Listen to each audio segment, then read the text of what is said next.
I'm not sure that that's true. Really? That would be good to right, learn. well, I'll start a bit more. And everybody knows something about the Libyan regime that's been in place for 41 years. Yeah, okay, all right. The aims and objectives as laid down by the BLSC Constitution is a big ask. We want for Libya the essential tools of a democratic society: free media, freedom of speech, the end of oppressive laws, the right to form political parties, and a full range of human rights and civil liberties restored to the people. Basically, a complete turnaround from the single-party totalitarian regime that's been under the rule of Colonel Gaddafi since 1969, 41 years of oppression and terror. The BLSC recognise that this is a process. We are not calling for regime change, as instigated in the West and Iraq, but it's calling for reforms in the law and changes by the state to allow the Libyan people to self-determination. Last year, the BLSC launched a new campaign called We Want to Go Home. And the essence of this campaign is to change the view that asylum seekers are only in the UK because they've chosen to be here, lifestyle choice.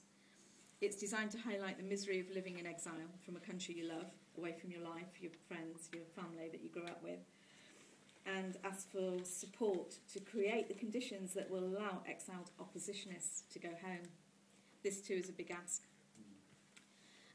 The BLSC has looked at the mammoth task of bringing an end to a totalitarian regime without inflicting harm on civilians, and has broken the task down into achievable, hopefully, smaller targets, step by step, inch by inch, moving towards a free society where people can be given the opportunity to live the life they deserve. The first step we've considered important is to demand that the known activists inside Libya, who are very bravely facing up to the regime from within and offering support to the victims of Gaddafi, for example, the Abu Salim Massacre family victims. There was a massacre of over 1,200 men, which the families are now looking for justice.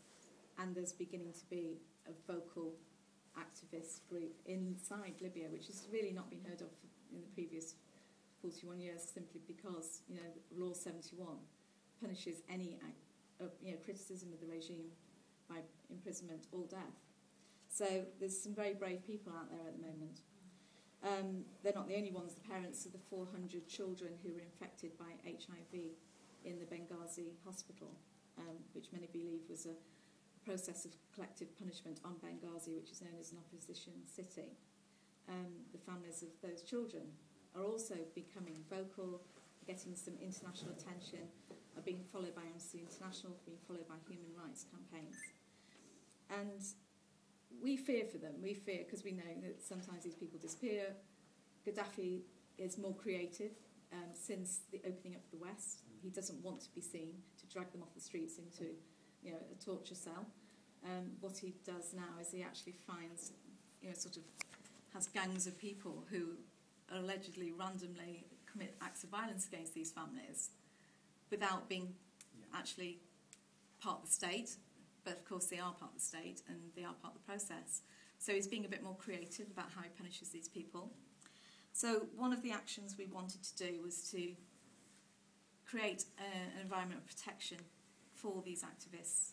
And the only way we can do that is to make their profile really high in the international community so that they're not invisible, so they can't be wafted away. And, so that people will support them. And it's only when that protection seems to be working that others might follow suit and actually become more brave.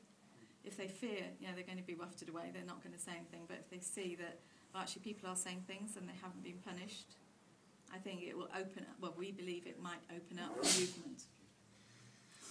So how are we going to even achieve those very limited goals?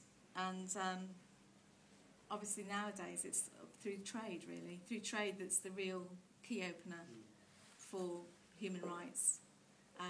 Governments have failed and literally sold themselves to all sorts of regimes for all sorts of reasons, in cooperation with terrorism, laws, etc., etc. There's a whole set of reasons why governments aren't trustworthy in this process.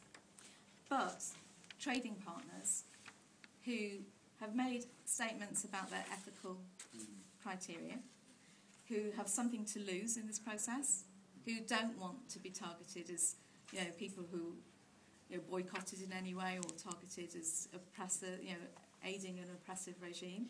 We've felt that if we can identify them and work with them, and there may be some leverage that they can have.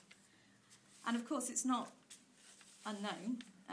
We've got the work cut out for us, but we need people to work on a project with us. And it be mainly into research of who are the powerful trading partners for Libya. Most of the trade from Libya is actually not with the UK. Germany, Italy, Sweden, those countries have got bigger percentages of the trading network than we have. But our companies are, now Blair took BP into Libya and opened up the doors there. There's all sorts of contracts going on with arms deals. There's contracts going on with training Gaddafi security regimes. There's more training with regards to border control, which we're involved in, unfortunately. So there's a lot of things going on behind the doors where deals are being struck. And this is a little bit of power that maybe we didn't have when they were totally out in the cold and there were sanctions on the country, which only really affected the people of the country, didn't really affect the state. So we want basically to help to set this up, set this project up, to identify these people, to work out a route to talking to them and to push forward a campaign for human rights. There's plenty of examples where companies have defended human rights when dealing with Libya. I went on a website called the Business and Human Rights Centre, which catalogues companies and their objections to infractions of human rights in Libya. So there's a whole catalogue of companies that have been prepared to put certain aspects of human rights, whether it's workers' rights or whatever, on the table before their deals. So there is some integrity going on out there, not necessarily with the British government, but with other companies.